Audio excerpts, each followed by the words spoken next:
કેન્દ્રીય ગૃહમંત્રી અમિત શાહ વર્ચ્યુઅલી જોડાયા છે, સીધા જઈશું તે તરફ। એનું મૂળ કારણ આપણા ત્યાં કસ્તુરભાઈ શેઠના નેતૃત્વમાં ચેમ્બરનો જે પાયો નંખાયો એ છે।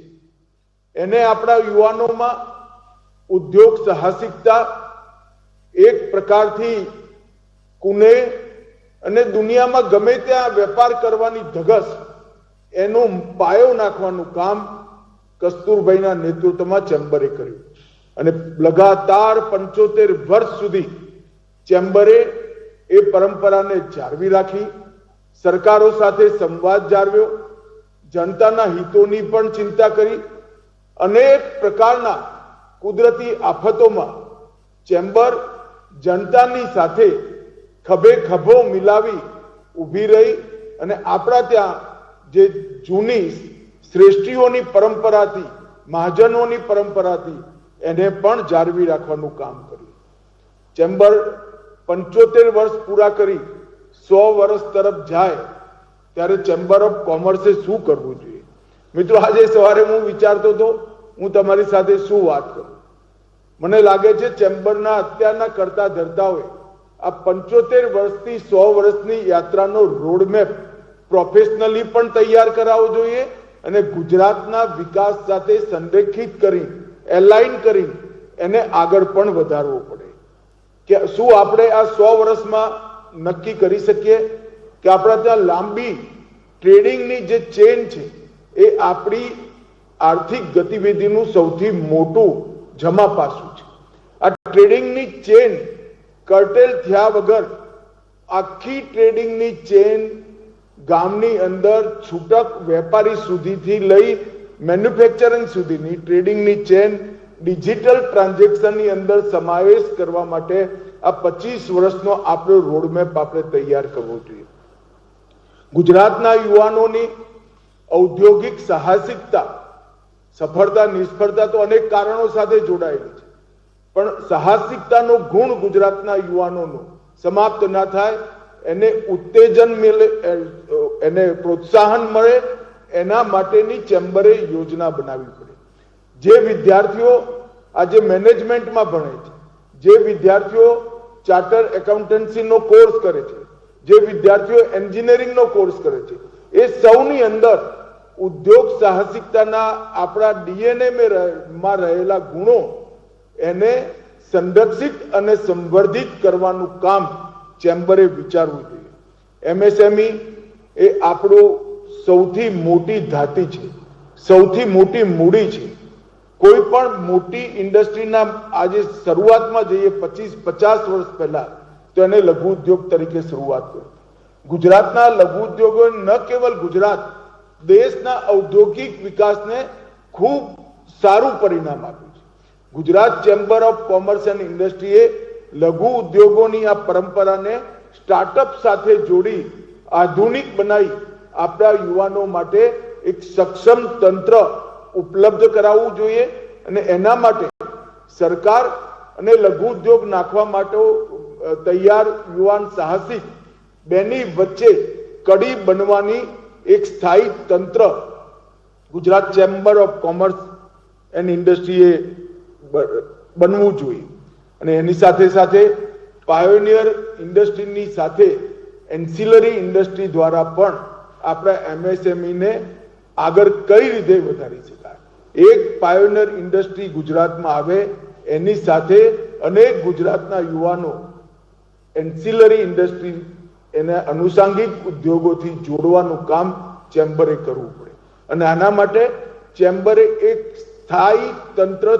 ચેમ્બરની અંતર્ગત ઊભું કરવું જોઈએ, જે સરકારને નીતિ નિર્માણમાં અને નીતિના અમલીકરણમાં બંનેમાં ખૂબ સુંદર રીતે મદદ કરે અને આવનારા દિવસોમાં ચેમ્બરે પણ જો રિલેવન્ટ રહેવું હોય તો કાર્યક્રમો, માત્ર કાર્યક્રમોમાંથી બહાર નીકળી એની અંદર ઉદ્યોગ સાહસિક અને ઉદ્યોગપતિ ત્રણેયને મદદ કરવા માટેનું એક સ્થાયી તંત્ર ચેમ્બરની અંદર જ ઇનબિલ્ટ કરવું જોઈએ અને આ મોકો છે 75 વર્ષનો।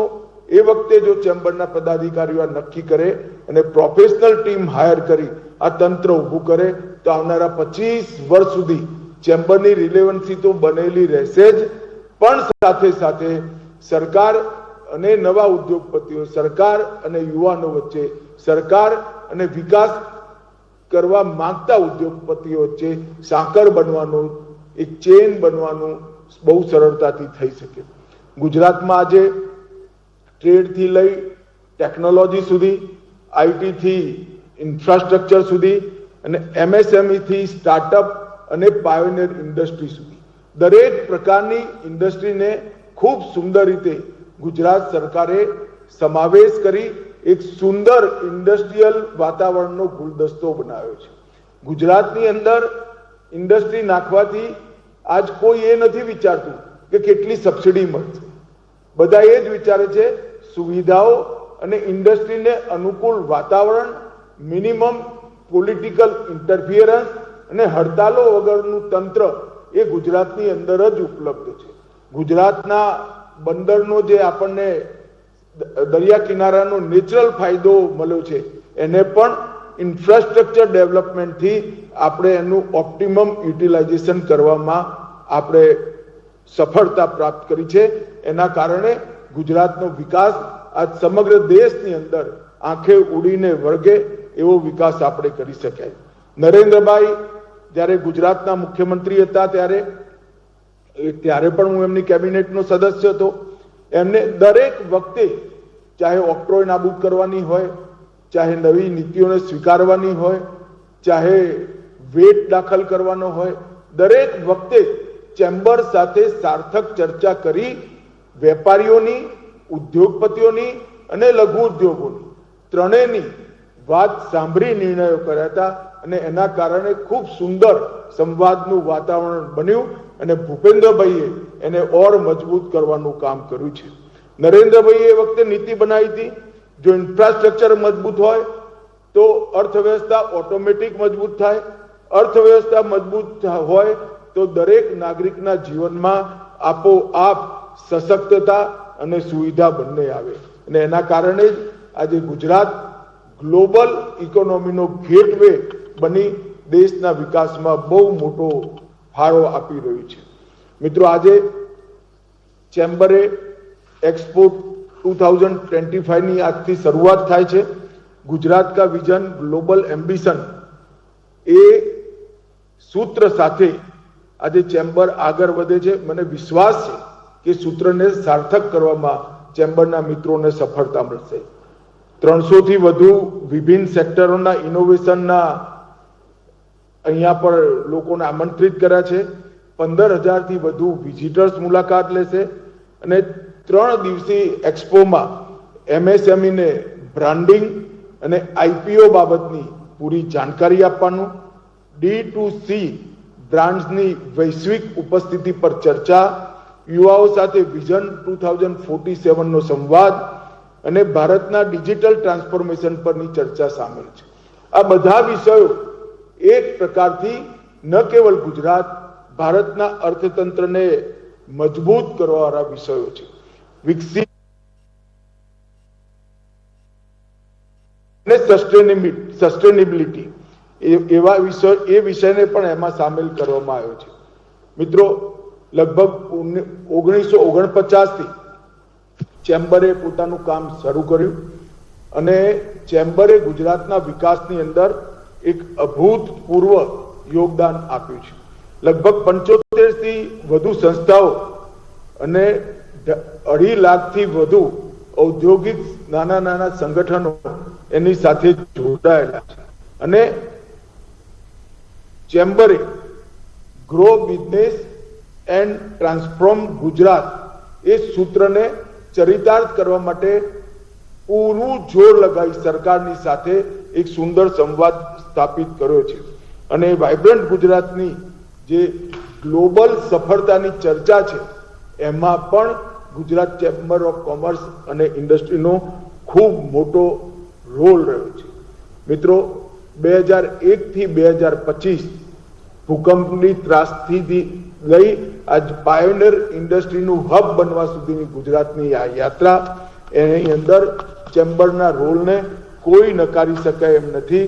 એટલે હું અત્યાર સુધી 75 વર્ષમાં ચેમ્બરના જે કોઈ બી પદાધિકારીઓએ ગુજરાતના વિકાસ, દેશના વિકાસ અને ચેમ્બરના સંસ્થાગત વિકાસમાં યોગદાન આપ્યું છે, એ સૌને હું ખૂબ ખૂબ અભિનંદન આપું છું. મિત્રો, ગુજરાતે અનેક વિષયમાં પૂરા દેશભરમાં શરૂઆત કરી. સૌથી પહેલા સ્માર્ટ ઇન્ફ્રાસ્ટ્રક્ચરની કલ્પના ગુજરાતમાંથી, ગામડામાં 24 કલાક વીજળીની શરૂઆત ગુજરાતની અંદરથી, ગ્લોબલ ફાઇનાન્શિયલ હબ ગુજરાત સૌથી પહેલા એ દિશામાં શરૂઆત કરી. 2009માં ઈ ગ્રામ પ્રોજેક્ટની શરૂઆત ગુજરાતે કરી. ઇન્ટર કનેક્ટિવિટી અને ડિજિટલ સેવાઓ ગામ સુધી પહોંચાડવાની શરૂઆત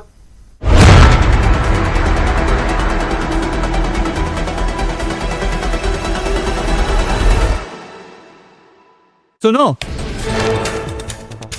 વડોદરામાં ગોત્રી ઈએસઆઈ હોસ્પિટલ પાસે અકસ્માત. પાર્કિંગ કરેલી કાર સાથે ટક્કર બાદ કાર પલટી. સદનસીબે અકસ્માતમાં કોઈ જાનહાનિ નહીં. કાર સવાર નશામાં હોવાની આશંકાએ પોલીસે આરોપીનું કરાવ્યું મેડિકલ ચેકઅપ. જૂનાગઢમાં પૈસાની ઉઘરાણી કરતા વેપારી પિતા પુત્ર પર હુમલો. નિવૃત્ત પોલીસકર્મી અને મળતિયાઓએ કર્યો હુમલો. કરિયાણાના પૈસા આપવાનું કહેતા કરી દાદાગીરી. સુરતના પુણાગામ વિસ્તારમાં અસામાજિક તત્વોએ આતંક મચાવ્યો. જાહેરમાં મારામારી કર્યાના સીસીટીવી સામે આવ્યા. વિડીયો વાયરલ થતા પોલીસે કાર્યવાહી શરૂ કરી. અરવલ્લીના ભિલોડામાં અસામાજિક તત્વોનો આતંક. વેપારીની દુકાનમાં ઘૂસી માર માર્યાની ઘટના આવી સામે. વેપારીને માર મારવાની ઘટના સીસીટીવીમાં થઈ કેદ. વેપારીએ પોલીસ કાર્યવાહીની કરી માંગ. મોરબીમાં મારામારી કેસમાં આતંક મચાવનાર 5 આરોપીઓ સામે ગુનો થયો દાખલ. હળવદમાં જૂની અદાવતમાં થઈ હતી મારામારી. કુંભાર દરવાજા નજીક તલવાર સાથે થઈ હતી મારામારી. ગોત્રી જીમર્સ હોસ્પિટલની સામે આવી બેદરકારી. કામદાર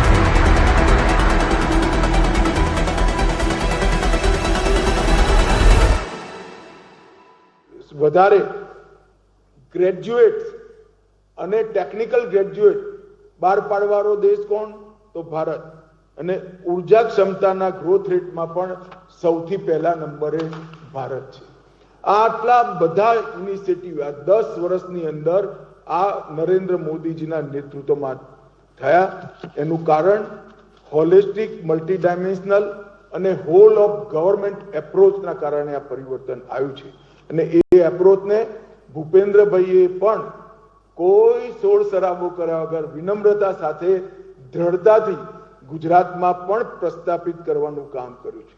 અને એના કારણે ગુજરાત જીડીપીની સાઇઝ પણ વધારી રહ્યું છે, ઇન્વેસ્ટમેન્ટનો મેગ્નિટ્યુડ પણ વધારી રહ્યું છે, ટ્રેડ વધે છે, ટેકનોલોજીનો વિકાસ થઈ રહ્યો છે, ઇઝ ઓફ લિવિંગ સાથે સ્ટેન્ડર્ડ ઓફ લિવિંગની દિશામાં પણ ગુજરાત ખૂબ ઝડપથી આગળ વધી રહ્યું છે. ફિઝિકલ ઇન્ફ્રાની સાથે સાથે ડિજિટલ ઇન્ફ્રાસ્ટ્રક્ચરના વિકાસ માટે પણ ગુજરાત આગળ વધી રહ્યું છે. અને મિત્રો, કેટલાક એવા ક્ષેત્રો જેમાં આપણે 2 દશકથી પાછળ પડી ગયા હતા અને કેટલાક એવા ક્ષેત્રો જે આવનારી 25 વર્ષની વૈશ્વિક અર્થવ્યવસ્થાનો નિર્ણય કરવાના છે, એ બધા ક્ષેત્રોમાં આજે ગુજરાત પાયોનિયર બન્યું છે. ચાહે સેમિકન્ડક્ટર હોય, ચાહે ગ્રીન એનર્જી હોય, ચાહે ગ્રીન હાઇડ્રોજન હોય, ચાહે એરક્રાફ્ટનું નિર્માણ હોય, ચાહે અંતરિક્ષની અંદર આપણું દુનિયાને સમકક્ષ જવાની લડાઈ હોય, ચાહે ડિફેન્સમાં આત્મનિર્ભર બનવાનું હોય, દરેક ક્ષેત્રની અંદર ગુજરાતે ખૂબ સારું પરફોર્મન્સ કર્યું છે. અને એના કારણે આજ ગુજરાતમાં વિશ્વનો સૌથી મોટો રિન્યુએબલ એનર્જી પાર્ક કચ્છમાં ગુજરાતમાં બન્યો. સૌથી મોટી green field city Dholera smart city ગુજરાતમાં બની રહી છે. બીજા નંબરનો લાંબામાં લાંબો એક્સપ્રેસવે સુરત ચેન્નઈ એક્સપ્રેસવે ગુજરાત થઈ જાય છે. ભારતનું પહેલું આંતરરાષ્ટ્રીય ફાઇનાન્સ હબ ગિફ્ટ સિટી ગુજરાતમાં બન્યું. પહેલી બુલેટ ટ્રેન ગુજરાતથી શરૂ થાય અને પહેલી નમો ભારત રેપિડ રેલ પણ ગુજરાતથી શરૂ થઈ. અને એની સાથે જ એક જબરજસ્ત મજબૂત ઇન્ડસ્ટ્રીયલ ડેવલપમેન્ટનું ઇન્ફ્રાસ્ટ્રક્ચર, પોલિસી અને ઇન્ડસ્ટ્રીયલ ફ્રેન્ડલી ગવર્મેન્ટનો એપ્રોચ એ ભૂપેન્દ્રભાઈએ ગુજરાતને પૂરું પાડ્યું છે. આપણે શરૂઆતથી ગુજરાતીઓએ ગુજરાતના